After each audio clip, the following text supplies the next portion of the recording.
in the grand halls of Valdoria's royal palace, where golden chandeliers cast dancing shadows on marble floors. A single cup of wine would determine the fate of a kingdom, but the hand that served it belonged to the one person the king trusted most. The morning mist clung to the towers of Castle Valdoria like ghostly fingers, reluctant to release their grip on the ancient stone. Within the palace walls, Lady Morgana Ashford moved through the corridors with the practiced grace of someone who had spent 15 years navigating the treacherous waters of court politics. Her emerald silk gown rustled softly against the polished marble floors as she made her way toward the king's private chambers, a silver tray balanced perfectly in her hands. King Aldrich Thornfield sat hunched over his mahogany desk, his once powerful frame now showing the wear of 63 years and countless battles. His graying beard was neatly trimmed, but deep lines etched around his blue eyes spoke of sleepless nights and heavy burdens. The crown of Valdoria, with its sapphires the color of midnight sky, rested on a velvet cushion nearby, as if even its weight had become too much to bear. "Your morning wine, Your Majesty," Morgana said softly, placing the tray on a side table. Steam rose from the goblet, carrying the rich aroma of mulled wine spiced with cinnamon and cloves. It was a tradition that had begun during their courtship 20 years ago, when she was merely the daughter of a minor lord and he was a crown prince, with kind eyes and gentle hands. Aldrich looked up from the trade agreements he had been reviewing, his face softening at the sight of his wife. Despite the years and the weight of the crown, Morgana remained as beautiful as the day he had first seen her dancing at the Harvest Festival. Her auburn hair, now touched with silver threads, was arranged in an elegant updo that showcased the diamond earrings he had given her on their 10th anniversary. "You spoil me, my dear," he said, reaching for her hand and pressing it to his lips. "I should be able to manage my own breakfast." "Nonsense," she replied, though her smile seemed strained. "It is my pleasure to care for you. After all these years, it has become as natural as breathing." As Aldrich returned to his documents, Morgana's eyes lingered on the goblet. Her hands trembled slightly as she adjusted the lace cuffs of her sleeves, a nervous habit she had developed in recent months. The palace physician had assured her that her husband's frequent headaches and moments of confusion were merely the result of stress and age. But she knew better. She had seen the signs before, in her own father, in the months leading up to his death. The kingdom of Valdoria was not what it once was. Trade routes that had brought prosperity for generations were being threatened by neighboring kingdoms. The eastern provinces reported strange illnesses affecting livestock, while the northern borders faced increasing pressure from raiders who seemed to know exactly when and where the royal guards would be stationed. Whispers in the court suggested that someone was feeding information to their enemies, but no one dared speak such accusations aloud. Morgana moved to the window, gazing out at the courtyard below where servants scurried about their morning duties. The sight that met her eyes made her breath catch in her throat. Sir Garrett Blackwood, the king's most trusted advisor and childhood friend, was speaking in hushed tones with a hooded figure near the stables. Even from this distance, she could see the exchange of what appeared to be a small pouch. Her heart raced as she watched Garrett glance nervously toward the palace before the mysterious figure disappeared into the shadows between the buildings. She had suspected something was amiss for weeks now, ever since she had discovered several of her personal letters missing from her writing desk. Letters that contained intimate details about the king's health and daily routines. "Morgana, is everything all right?" Aldrich's voice broke through her troubled thoughts. She turned back to him, forcing a smile. "Of course, darling. I was just admiring the gardens. Cook tells me the roses will bloom magnificently this year." But as she spoke, her eyes fixed on the goblet of wine, still untouched on the tray. A terrible thought began to form in her mind, one so monstrous that she tried to push it away, yet the pieces of the puzzle were beginning to fit together in a pattern too clear to ignore. 3 days earlier, she had overheard 2 kitchen maids whispering about a new powder that had arrived with the spice shipment, something they had never seen before. Yesterday, she had noticed Garrett entering the wine cellar despite having no business there. And this morning, she had seen him speaking with strangers in the courtyard. The wine sat there, innocuous and inviting, but suddenly it seemed to mock her with its very presence. How many mornings had she performed this ritual? How many times had she lovingly prepared his meal, his drink, never questioning, never suspecting? Aldrich reached for the goblet, his fingers wrapping around the stem with the casual confidence of a man who had never had reason to fear his own breakfast. Morgana's heart hammered against her ribs as she watched him raise it toward his lips. "Wait!" she said suddenly, her voice sharper than she intended. Aldrich paused, the goblet halfway to his mouth. "What is it, my love?" Her mind raced, searching for an excuse. I thought I saw something floating in the wine. Perhaps we should have cook prepare a fresh cup? Don't be silly, he laughed, examining the dark liquid. It looks perfectly fine to me. But as he moved to drink again, a commotion erupted from the corridor outside. Heavy footsteps and urgent voices grew louder as they approached the chamber doors. Before either of them could react, the doors burst open, and Captain Marcus Steele, head of the Royal Guard, strode in with 3 of his men. Marcus was a giant of a man, standing nearly 7 feet tall, with shoulders broad enough to block out the sun. His dark hair was pulled back in a warrior's knot, and a jagged scar ran from his left temple to his jaw, a souvenir from the border wars. Despite his fearsome appearance, his brown eyes held intelligence and unwavering loyalty. "Your Majesty," Marcus said, dropping to one knee, "forgive the intrusion, but we have discovered something that requires your immediate attention." Aldrich set down the goblet, his expression growing serious. "What is it, Marcus?" "Speak plainly." Marcus rose to his full height, his gaze flickering briefly to Morgana before focusing on the king. "We have intercepted correspondence that suggests a plot against your life." "Your Majesty." "The details are disturbing." "What kind of plot?" Morgana asked, her voice barely above a whisper.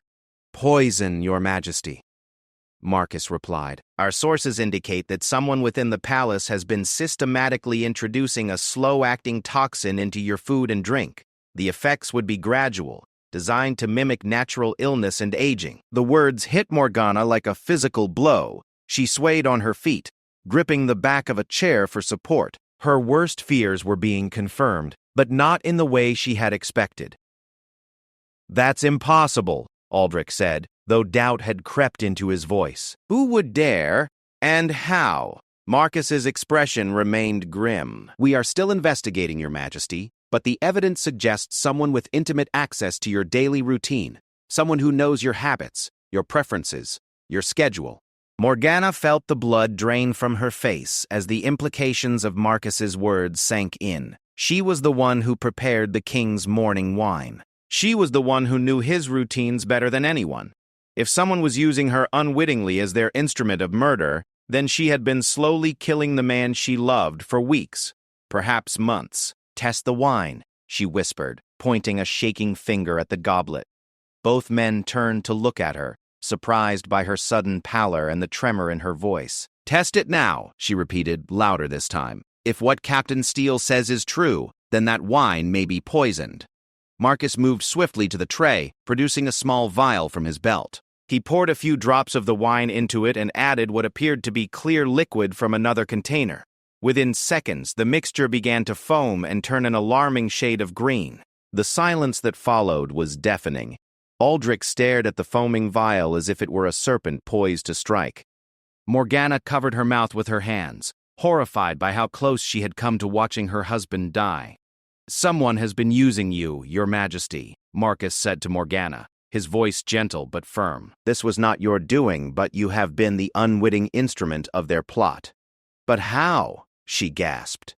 "I prepare the wine myself each morning. I select the bottle. I add the spices. Her voice trailed off as realization dawned. The spice cabinet. Someone with access to the kitchens could have tampered with her spices, knowing that she would unknowingly add poison to the king's wine each morning. It was diabolically clever, using her love and devotion as weapons against her own husband. "Who has access to the spice stores?" Aldrich asked, his voice cold and controlled, despite the revelation that someone had been trying to murder him.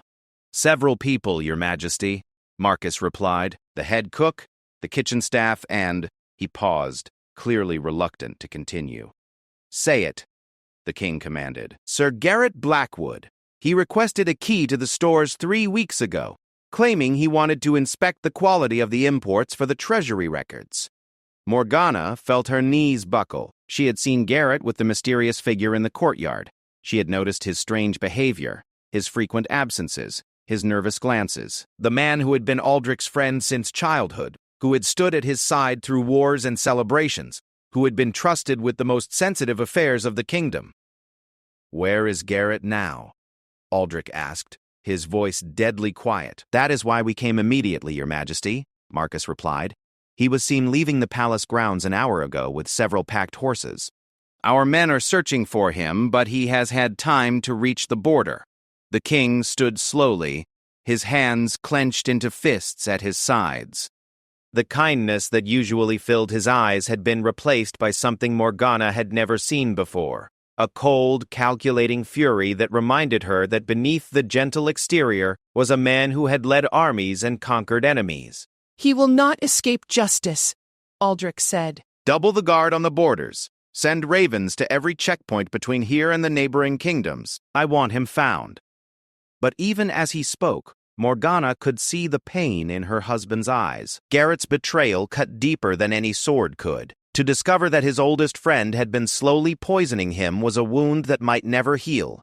"Your Majesty," Marcus said carefully, "there is more. The letters we intercepted suggest that Sir Garrett was not acting alone. He had correspondence with Prince Roderick of Astoria." Prince Roderick, Aldrich's younger brother who had been banished from the kingdom 15 years ago for attempting to usurp the throne. The same brother who had sworn vengeance as he was escorted across the border, promising to return and claim what he believed was rightfully his. "Of course," Aldrich said bitterly. "Garrett always believed Roderick should have been king. I should have seen this coming." Morgana moved to her husband's side, placing a gentle hand on his arm. Despite everything that had happened, despite the horror of discovering she had been used as an instrument of attempted murder, her first concern was for him. "We will face this together," she said softly, "as we have faced everything else." Aldrich covered her hand with his own, drawing strength from her presence. "Yes, we will. But first, we must ensure this poison has not already done permanent damage. Marcus, summon the physician immediately.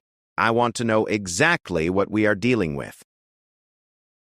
As Marcus dispatched one of his men to fetch the royal physician, Morgana found herself staring at the goblet that had nearly been her husband's death warrant.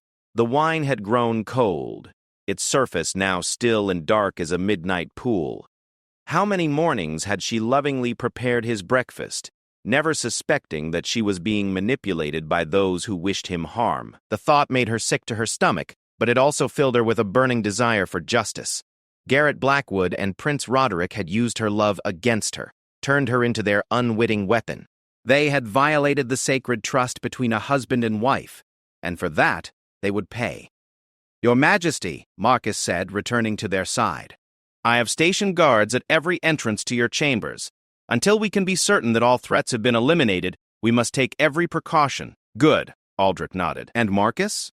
From now on, everything I eat or drink is to be tested first. I will not give them another chance to use my wife's love against me." The words stung, not because Aldrich blamed her, but because they were necessary. The simple trust that had existed between them for 20 years had been shattered by Garrett's betrayal. Every meal, every cup of wine, every gesture of love would now be tainted by suspicion and fear. As if reading her thoughts, Aldrich turned to face her fully. "This changes nothing between us, Morgana. You are not responsible for their treachery." But even as he spoke the words, she could see the shadow of doubt in his eyes. Not doubt of her loyalty or love, but doubt of their safety, of their ability to trust anyone or anything again. The poison had not killed him, but it had accomplished something almost as devastating. It had poisoned their peace of mind, their sense of security in their own home. Dr. CeeLo T. Henrik Larsson arrived within minutes, his gray hair disheveled and his medical bag clutched tightly in his weathered hands. He had been the royal physician for over 30 years, attending to 3 generations of the royal family, and his dedication was beyond question. "Your Majesty," he said, breathing heavily from his hurried journey. "Captain Steele informed me of the situation. How are you feeling? Any nausea, dizziness, unusual fatigue?" Aldrich considered the question carefully. "I have been experiencing headaches and moments of confusion lately, but I attributed them to stress and age." Dr. Larson's expression grew grave. Those could indeed be symptoms of slow-acting poison, depending on the substance used. With your permission, I would like to take a sample of your blood for testing. We need to determine exactly what we are dealing with and whether any permanent damage has been done. As the physician prepared his instruments, Morgana found herself thinking about the past few months. There had been signs, subtle changes in Aldrich's behavior, moments when he seemed more tired than usual, times when his memory seemed to fail him. She had dismissed them as the natural effects of age and responsibility, never imagining that someone was systematically weakening him. "How long?" she asked Dr. Larson. "How long has this been going on?" The physician looked up from his preparations. Without knowing the exact substance, it is difficult to say. But based on His Majesty's symptoms, I would estimate several weeks, possibly months. Several months. The words echoed in Morgana's mind like a death knell.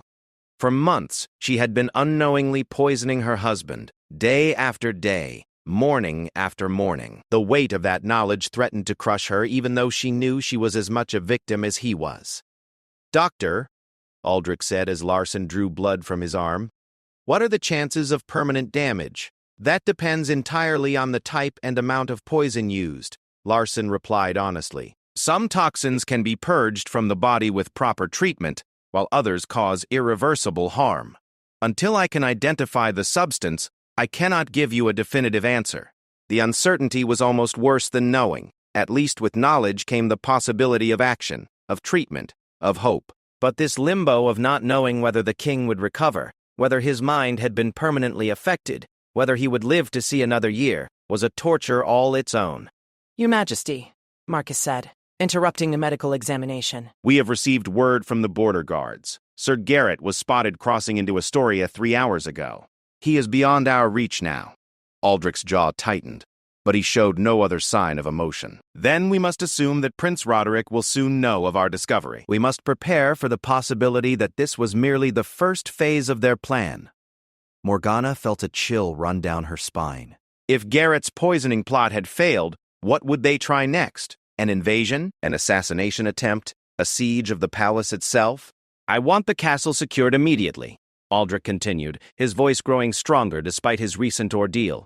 "Double the guards, inspect all supplies coming into the palace, and institute new protocols for food preparation. No one enters the royal quarters without proper authorization." "It will be done, Your Majesty," Marcus assured him. But even as preparations were made to secure the palace, Morgana could not shake the feeling that they were missing something important. Garrett's escape seemed too convenient, too easy for a man who had just been discovered committing treason. Either he was extraordinarily lucky, or there were other conspirators still within the palace walls. The thought that there might be other traitors among their trusted staff, other people she saw and spoke with every day who might be working to destroy them, made her feel sick. How could they trust anyone now? How could they live in their own homes, surrounded by people who might be enemies in disguise? Dr. Larson finished his examination and packed away his instruments. "I will have the blood analyzed immediately, Your Majesty. I should have results within a few hours. In the meantime, I recommend rest and plenty of water to help flush any remaining toxins from your system." "Thank you, Doctor," Aldrich said. "And Henrik? Not a word of this to anyone outside this room. We cannot afford to show weakness, not when our enemies are watching." After the physician left, Morgana and Aldrich found themselves alone with Marcus. The silence heavy with unspoken fears and doubts. The morning that had begun with such normalcy, with the simple ritual of shared wine and gentle conversation, had transformed into a nightmare of betrayal and danger. "I should have seen it," Morgana said suddenly, breaking the silence. "I should have noticed something was wrong." "As should I," Aldrich replied. "Garrett has been my friend for 40 years. If I could not see the darkness in his heart, how could you be expected to?" But the words meant to comfort only highlighted the magnitude of their vulnerability. If they could not trust their oldest friends, their most intimate rituals, their own judgment, then how could they hope to protect themselves and their kingdom from those who wish them harm? As the day wore on and the immediate crisis was addressed, one thing became clear to all of them. This was not an ending, but a beginning.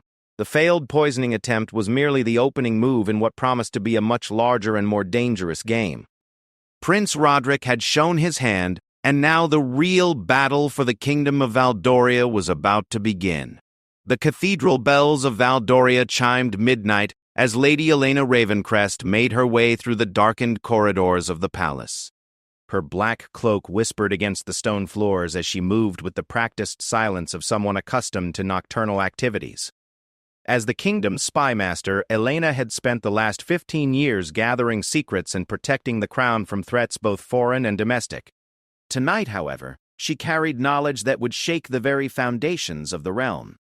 3 days had passed since the discovery of the poisoning plot, and the palace had transformed into a fortress of suspicion and fear. Guards stood at every corner, tasting food before it reached royal lips, watching shadows for signs of movement. But Elena knew that the real danger lay not in the obvious threats, but in the subtle manipulations that had been taking place for months beneath their very noses. Her destination was the king's private study, where she knew Aldrich would be waiting despite the late hour. Sleep had become elusive for the monarch since learning of his brother's treachery and his friend's betrayal. Dr. Larson's tests had confirmed the presence of a rare poison called Whisper's Kiss, a substance so subtle that it mimicked the natural decline of age while slowly destroying the victim's cognitive functions. Elena paused outside the study door, steeling herself for the conversation to come. The information she carried would devastate the king, but it was necessary.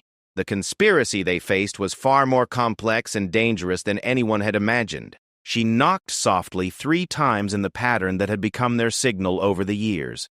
"Enter!" came Aldrich's weary voice from within. The study was lit only by the flickering flames in the massive stone fireplace and a single candle on the king's desk. Aldrich sat hunched over a collection of documents, his gray hair falling across his forehead as he studied what appeared to be military reports. The poison had been purged from his system, but the effects of months of slow intoxication were still evident in the slight tremor of his hands and the occasional confusion that clouded his eyes. "Your Majesty," Elena said, dropping into a respectful curtsy before approaching the desk. "I have news, but I fear you will not find it welcome." Aldrich looked up, his blue eyes reflecting the firelight. At 63, he still possessed the bearing of a warrior, but recent events had carved new lines of worry around his eyes. "At this point, Elena, I doubt any news could surprise me. Speak freely." Elena moved closer, ensuring they could speak in whispers. Even in his private study, with trusted guards at the doors, she had learned never to assume complete privacy. "The poisoning plot was not Sir Garrett's idea, Your Majesty. He was merely a tool, as unwitting in his way as Queen Morgana was in hers." "Explain," Aldrich said, setting down his quill and giving her his full attention. "I have spent the last 3 days following the trail of correspondence that Captain Steele's men discovered. The letters between Garrett and Prince Roderick were genuine, but they tell only part of the story. There is a third party, someone who has been manipulating both men for months." Elena produced a leather satchel from beneath her cloak and placed it on the desk. "These documents were hidden in a secret compartment in Garrett's chambers.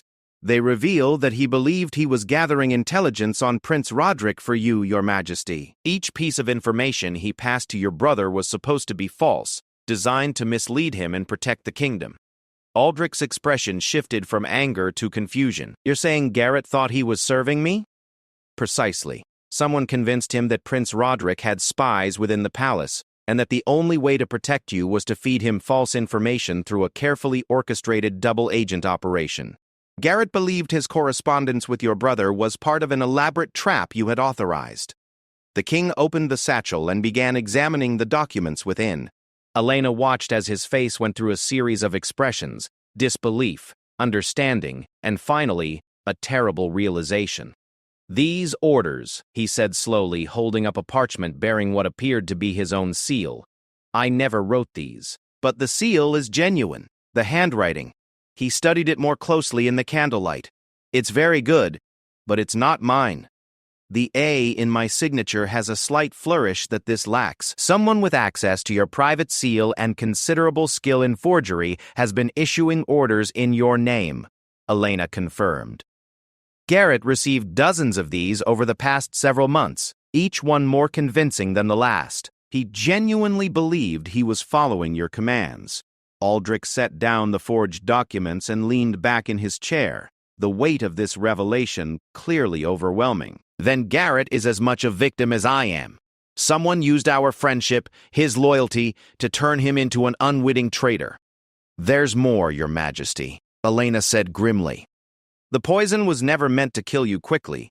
According to these documents, the plan was to gradually reduce your mental faculties until you became dependent on others for decision-making. Someone wanted to rule through you using your declining health as justification for taking control of the kingdom. A regency, Aldrich breathed. They wanted to create a regency while keeping me alive as a figurehead. Exactly. And the most likely candidate for regent, given the circumstances, would have been Duke Cassius Mordain, Aldrich finished, his voice filled with disgust. Duke Cassius Mordain, the king's cousin, and one of the most powerful nobles in Valdoria. A man who had always believed himself more suited to rule than Aldrich, who had been passed over for succession due to his ruthless nature and questionable ethics. He was intelligent, charismatic, and completely without moral scruples. The Duke has been positioning himself perfectly, Elena continued. Over the past months, as your health appeared to decline, he has been suggesting to the noble council that perhaps you need more assistance with the demanding duties of kingship. He's been building support for the idea that the kingdom requires stronger leadership. Aldrich stood and moved to the window, gazing out at the moonlit courtyard below. Cassius always was clever. Use Garrett's loyalty against him, use Roderick's ambition to create a foreign threat, use Morgana's love to deliver the poison, and use my apparent decline to justify seizing power. It's diabolically brilliant. But we have proof now, Elena said. These forged documents, the correspondence, the testimony we could obtain from Garrett if we could reach him before he disappears completely into Astoria. Can we reach him? Aldrich asked, turning back to face her. Elena's expression grew troubled. I have agents attempting to track him, but there's another complication. My sources in Astoria report that Prince Roderick is mobilizing his forces. Whether he realizes he's being manipulated or not, he appears to be planning an invasion of the eastern provinces. The king's face hardened. Of course he is. Cassius would have planned for that contingency as well. If the poisoning had succeeded and I had been declared unfit to rule, the Duke would have had to deal with a foreign invasion. Nothing legitimizes a regency like the need for strong military leadership during a crisis. And if the poisoning failed, Elena added, as it has, then the invasion becomes a distraction, forcing you to focus on external threats while Cassius consolidates his power internally. Aldrich returned to his desk and began pacing behind it, his mind clearly working through the implications. How long do we have before Roderick's forces reach our borders? My best estimate is 2 weeks, Your Majesty. He's been gathering mercenaries and foreign soldiers for months, building a force large enough to pose a genuine threat. 2 weeks, Aldrich repeated. Enough time for Cassius to convince the noble council that we need emergency powers to deal with the crisis. Enough time to position his supporters in key military commands. Elena nodded grimly. He's been very careful not to appear eager for power. Every suggestion he's made has been framed as reluctant necessity, concern for the kingdom's welfare. Several of the nobles already believe he would make an excellent regent if circumstances required it. The sound of approaching footsteps in the corridor outside made both of them tense. Elena's hand moved instinctively to the dagger concealed beneath her cloak, while Aldrich straightened, preparing to appear as though they were discussing routine matters. A soft knock came at the door, followed by Marcus Steele's voice. Your Majesty, forgive the intrusion, but Queen Morgana requests your immediate presence in her chambers. She says it's urgent. Aldrich and Elena exchanged glances. At this hour, an urgent summons from the Queen could mean anything from a domestic crisis to another attempt on the king's life. I'll come immediately, Aldrich called back. Elena, we'll continue this discussion tomorrow. For now, tell no one what you've discovered. If Cassius realizes we know about his involvement, he may accelerate his plans. Of course, Your Majesty, Elena replied, gathering the forged documents back into the leather satchel. But be careful. If the Duke is as clever as we believe, he may have contingencies we haven't considered. As they prepared to leave the study, Elena caught the king's arm. Your Majesty, there's one more thing. In my investigation, I discovered that someone has been intercepting correspondence between the palace and our provincial governors. Several important messages have never reached their intended destinations. What kind of messages? Aldrich asked. Reports about the strange livestock illnesses in the eastern provinces, requests for additional troops at the northern borders, updates on trade negotiations with neighboring kingdoms. It appears that someone has been systematically isolating you from accurate information about the state of your realm. This news hit Aldrich like a physical blow. The implications were staggering. If he had been receiving false or incomplete information for months, then his understanding of Valdoria's situation was fundamentally flawed. He might have been making decisions based on fabricated reports while the kingdom faced crises he knew nothing about. How extensive is this information manipulation? He asked quietly. I'm still investigating, but it appears to be quite comprehensive. Many of the reports that have reached you have been subtly altered to make situations appear less urgent than they actually are, while truly critical information has been suppressed entirely. As they left the study and made their way through the corridors toward the Queen's chambers, Aldrich felt as though he was walking through a house of mirrors, where nothing was quite what it seemed, and every reflection might be a distortion of reality. For months, perhaps longer, he had been ruling a kingdom that existed largely in his imagination, making decisions based on carefully crafted lies. The guards outside Morgana's chambers stepped aside respectfully as the king approached. Inside, they found the queen pacing frantically in her nightrobe, her usually perfect hair disheveled and her face pale with anxiety. "Aldrich?" she said, rushing to him as soon as he entered. "Something terrible has happened. Lord Pemberton is dead." Lord Pemberton, the elderly treasurer who had served the crown faithfully for over 30 years. He had been one of the few court officials that everyone trusted implicitly, a man of absolute integrity who had never shown the slightest interest in political maneuvering. "How?" Aldrich asked grimly, though he suspected the answer. "Poison," Morgana confirmed. "The same type that was used on you, according to Dr. Larson, but in a much larger dose. He died within hours of consuming his evening meal." Elena stepped forward. "Your Majesty, where was Lord Pemberton dining when he was poisoned?" "In his private chambers," Morgana replied. "He had been working late on the treasury reports and had his dinner brought to him. His servant found him collapsed at his desk this morning." "Who prepared his meal?" Elena asked. "The kitchen staff as usual." But Morgana hesitated, then continued reluctantly. Duke Cassius had visited him earlier in the evening.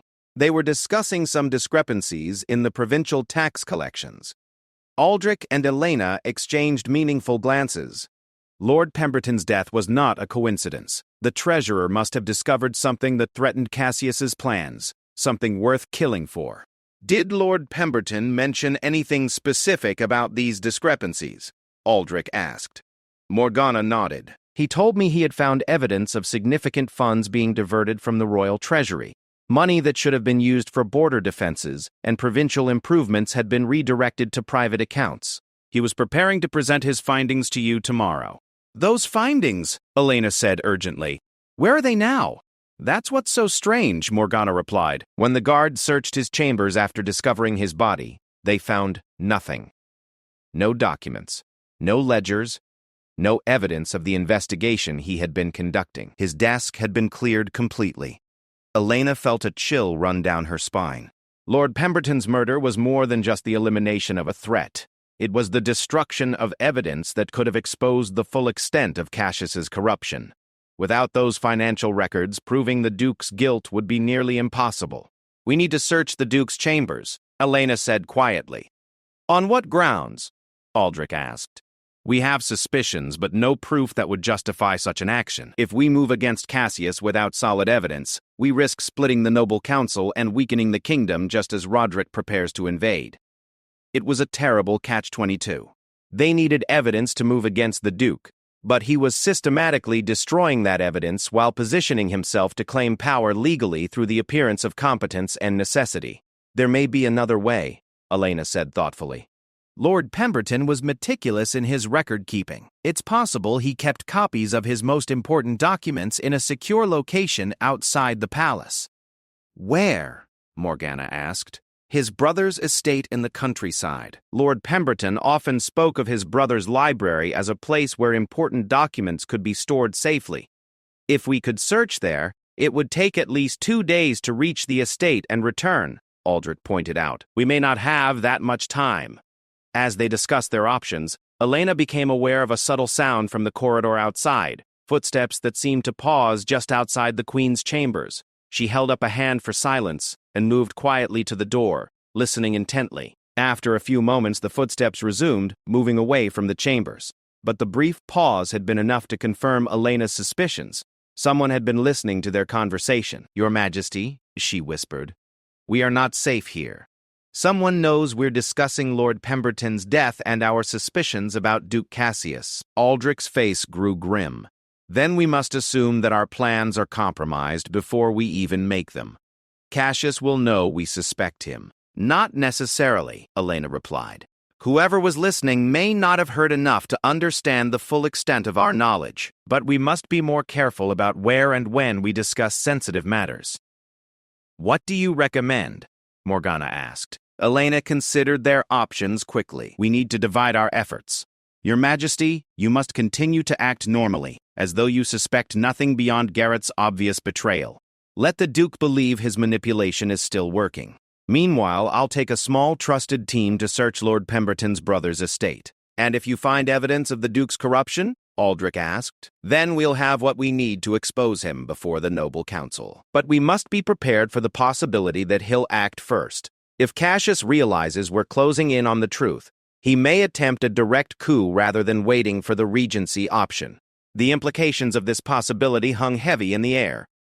A coup would mean civil war, brother fighting against brother while foreign enemies waited to exploit their weakness. It would mean the destruction of everything their ancestors had built and the end of the Thornfield dynasty.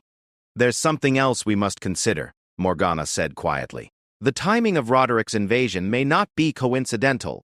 If Cassius has been corresponding with our external enemies, as well as manipulating our internal affairs, then this entire crisis may be coordinated." Elena nodded grimly. "It's possible that Prince Roderick is not acting independently. He may be part of Cassius's plan, whether he realizes it or not.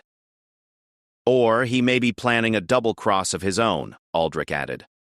"Roderick was always ambitious and ruthless. If he's allied himself with Cassius, he may be planning to eliminate the Duke once the kingdom is weakened." The complexity of the conspiracy they faced was staggering. Multiple parties with different motives, all working at cross purposes while somehow advancing a plan that none of them fully understood. It was a masterpiece of manipulation that could only have been orchestrated by someone with intimate knowledge of all the players involved. "We need more information," Elena concluded, "about Cassius's finances, about Roderick's true intentions, about who else might be involved in this conspiracy. I'll begin investigating immediately." "Be careful," Aldrich warned. "Lord Pemberton's death proves that Cassius is willing to kill to protect his secrets. Don't let yourself become his next victim." As Elena prepared to leave, she turned back to the royal couple. "Your Majesties, there is one more precaution we should take. We need to establish a secure means of communication that Cassius cannot intercept. I suggest we use the old smugglers' tunnels beneath the palace." The tunnels Elena referred to were a network of passages that had been carved centuries ago by merchants seeking to avoid royal taxes. They had been discovered and mapped during Aldrich's grandfather's reign, but had largely been forgotten by the current generation of courtiers. "An excellent idea," Aldrich agreed. "Few people even remember those tunnels exist, and fewer still know how to navigate them. I'll establish secure meeting points and supply them with basic necessities," Elena said. "If the situation deteriorates rapidly, we may need to use them for more than just communication." As the spy master departed through the secret passages she knew so well, Aldrich and Morgana found themselves alone with the weight of their discovery. The man they had trusted with their kingdom's prosperity had been systematically looting the treasury, poisoning the king, and orchestrating an elaborate conspiracy to seize power. "How could we have been so blind?" Morgana asked, settling into a chair by the fireplace. "Because Cassius is exactly what he appears to be. Intelligent, capable, and concerned for the kingdom's welfare," Aldrich replied. "The fact that he's also ruthlessly ambitious and completely without scruples was hidden beneath a perfect facade of competence and loyalty.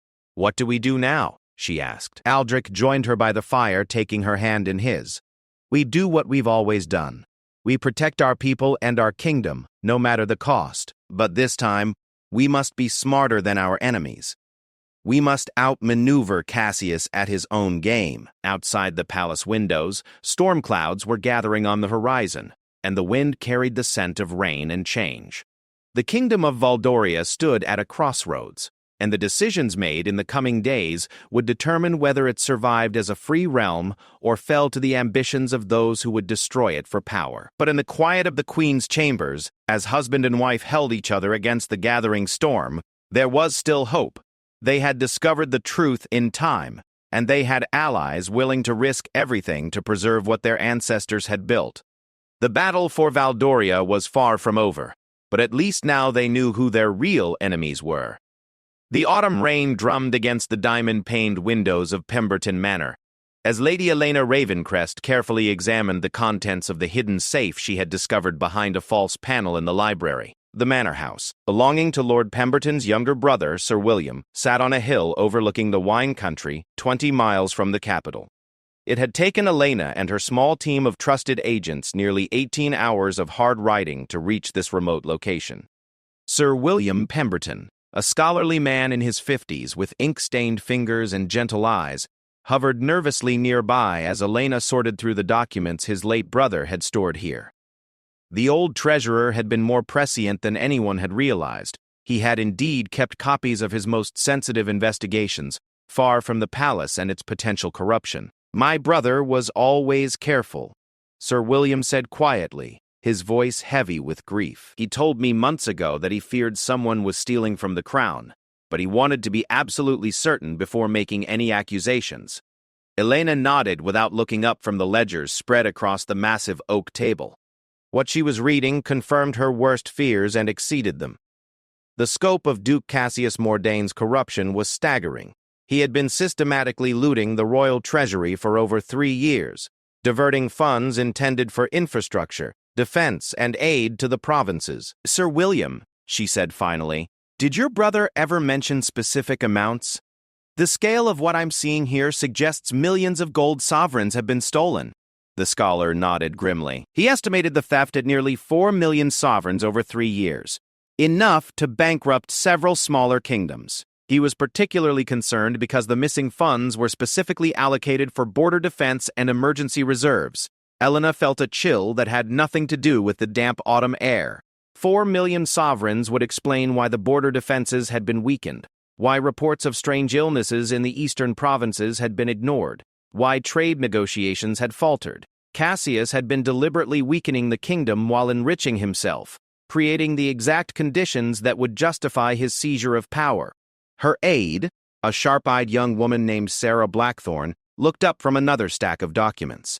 "My lady, you need to see this correspondence. It's not just theft. It's treason on a scale I've never encountered." Elena moved to Sarah's side and examined the letters her aide had discovered.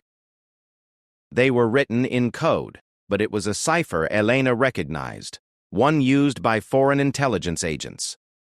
As she decoded the messages, her blood ran cold. The letters revealed that Cassius had been corresponding not just with Prince Roderick, but with representatives of 3 neighboring kingdoms.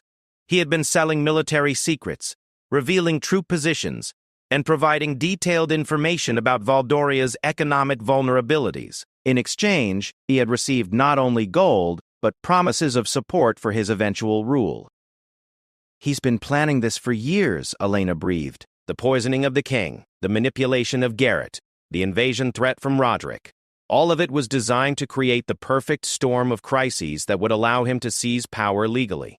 But as she continued reading, Elena discovered something that made her stomach turn. The correspondence revealed that Cassius had no intention of actually ruling Valdoria. His plan was to hand over control of the kingdom to a consortium of foreign powers in exchange for a massive payment and governorship of a province in the neighboring kingdom of Astoria. "He's selling the entire kingdom," she said in disbelief. "Cassius isn't trying to become king, he's trying to destroy Valdoria's independence entirely." Sir William sank into a chair, his face pale with shock. My brother suspected corruption, but treason on this scale, it's monstrous. Elena's mind raced as she tried to process the implications.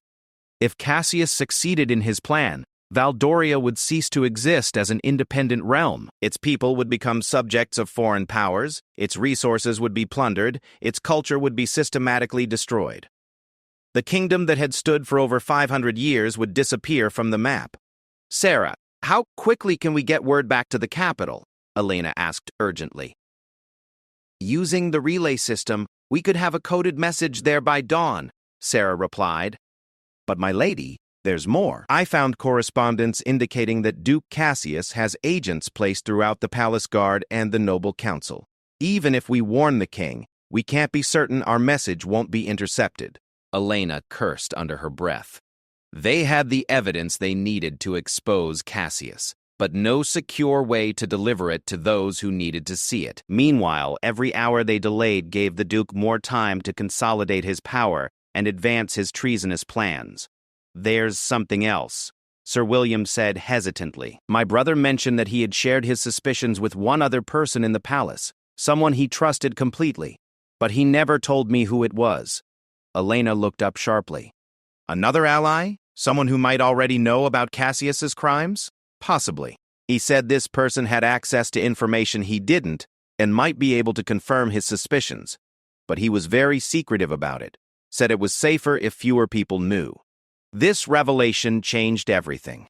If there was another person in the palace who suspected or knew about Cassius's treachery, they might be able to act from within, while Elena and her team made their way back to the capital. But they needed to identify this mysterious ally.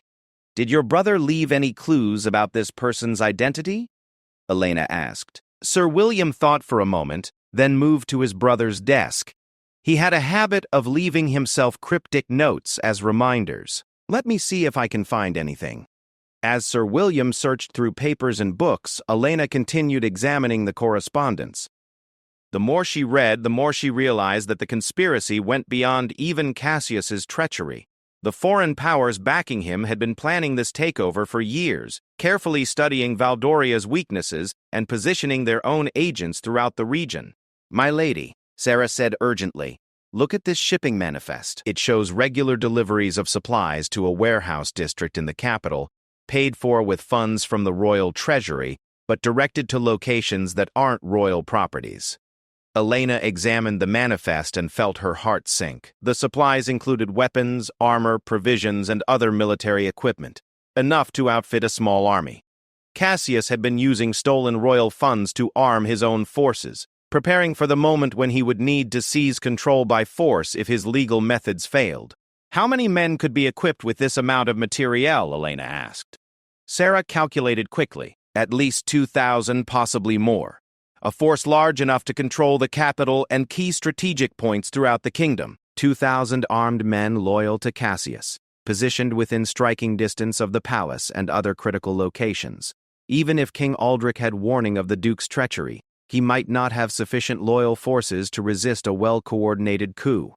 Found something, Sir William exclaimed, holding up a small piece of parchment. It's in my brother's handwriting, but it's clearly coded. Let me see. The rose garden blooms at midnight, and the nightingale's song carries truth to those who know how to listen.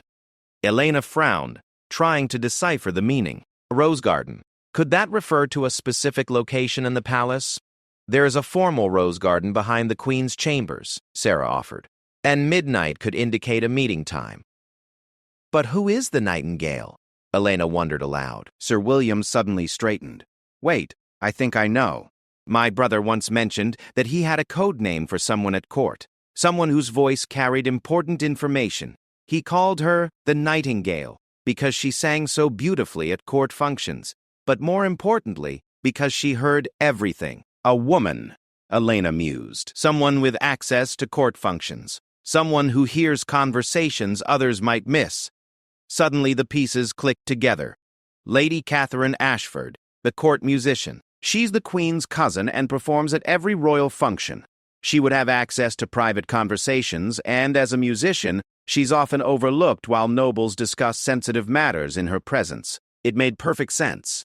Lady Catherine was intelligent, discreet, and completely loyal to the crown. She would have been the perfect ally for Lord Pemberton's investigation, able to gather information from sources he couldn't access. We need to get this evidence back to the capital immediately, Elena decided. But we also need to ensure it reaches the right people. If Lady Catherine is already working with our cause, she might be able to help us expose Cassius before he realizes his plans have been discovered. As Elena and her team prepared for the dangerous journey back to the capital, Sir William approached her with a heavy wooden box.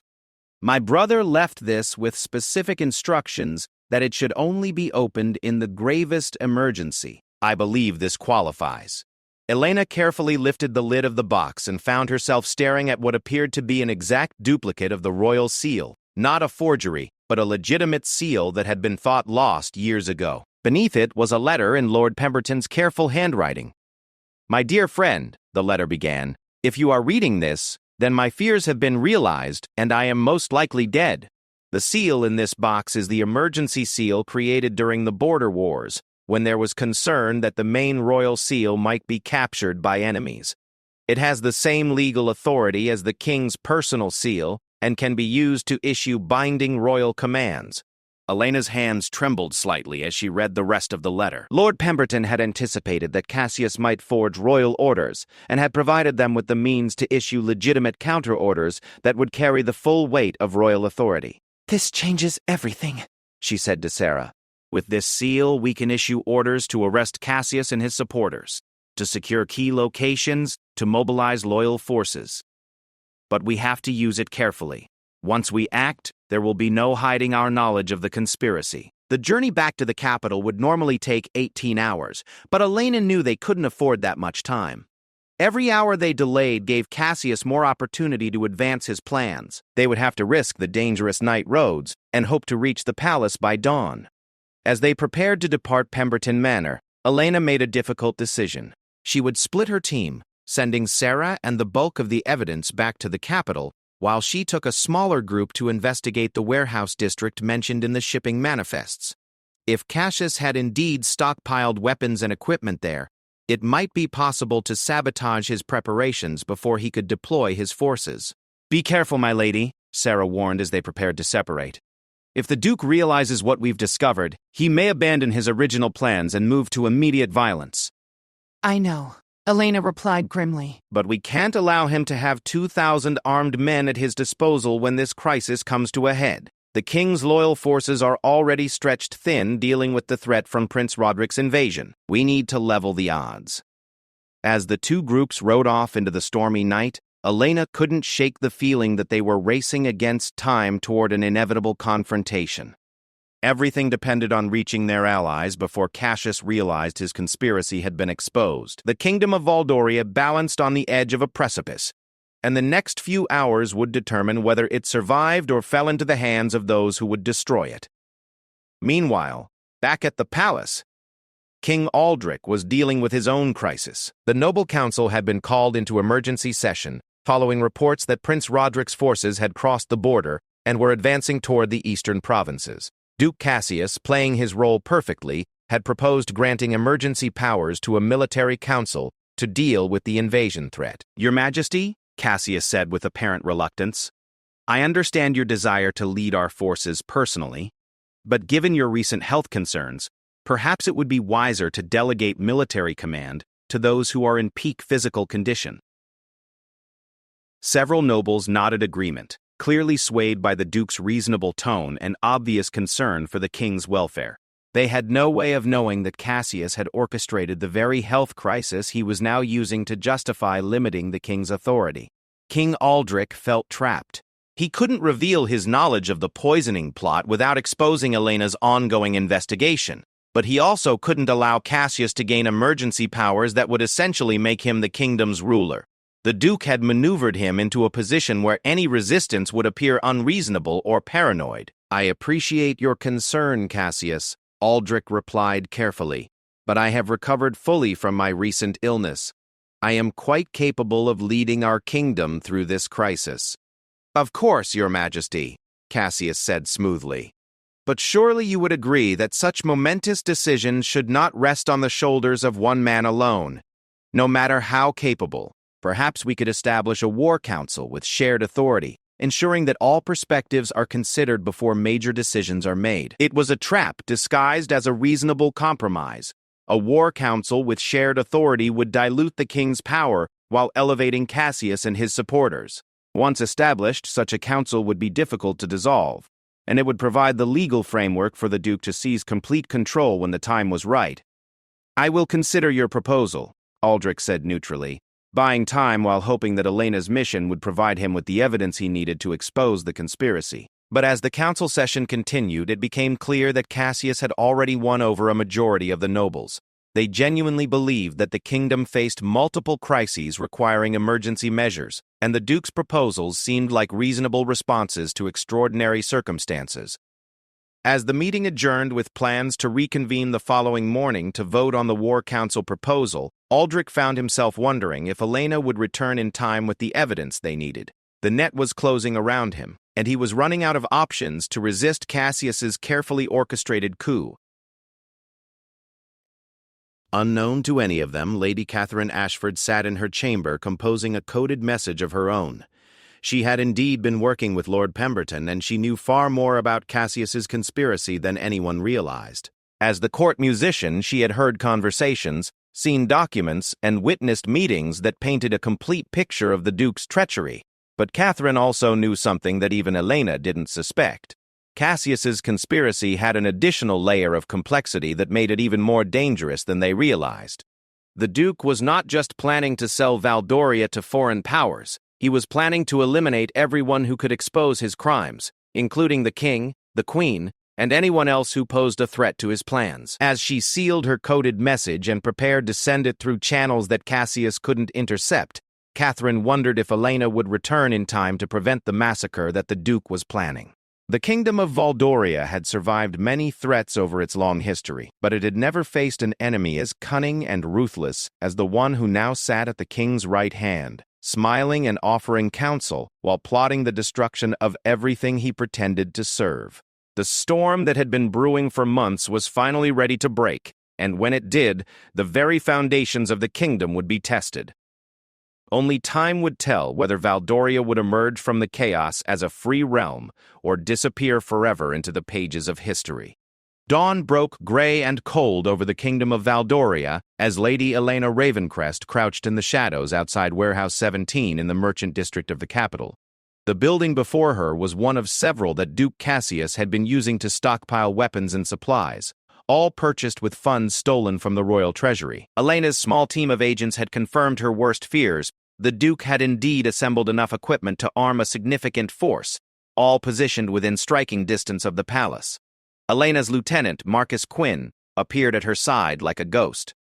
The former palace guard had served as her most trusted operator for over a decade, and his skills in stealth and combat had saved her life on more occasions than she cared to count.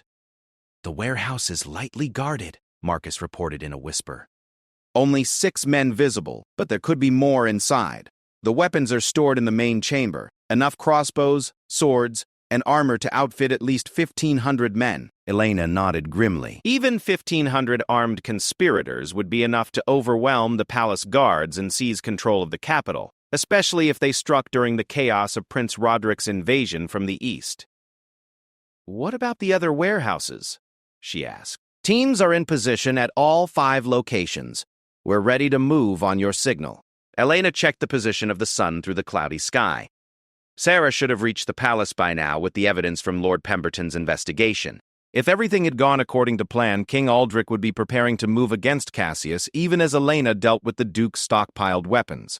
But plans rarely survived contact with reality, and Elena had learned long ago to prepare for contingencies. If Cassius had discovered their investigation, he might have accelerated his timeline and moved to seize power immediately. The weapons in these warehouses could be distributed to his supporters within hours, transforming a political conspiracy into an armed rebellion. "Begin the operation," Elena commanded. "Secure the weapons, but leave the guards alive for questioning. We need to know if Cassius has already given orders to arm his supporters." As her agents moved into action with practiced precision, Elena made her way toward the palace through the narrow streets of the old city. The capital was already showing signs of tension. Merchants were closing their shops early. Nobles were traveling with larger-than-usual guard escorts, and rumors of impending invasion had spread through the population like wildfire. The palace itself appeared normal from the outside, but Elena's trained eye noticed subtle changes. Additional guards were posted at key entrances, and several nobles' carriages were lined up in the courtyard, as if an emergency session of the council was in progress. Either King Aldrich was moving against Cassius, or the Duke was making his final play for power.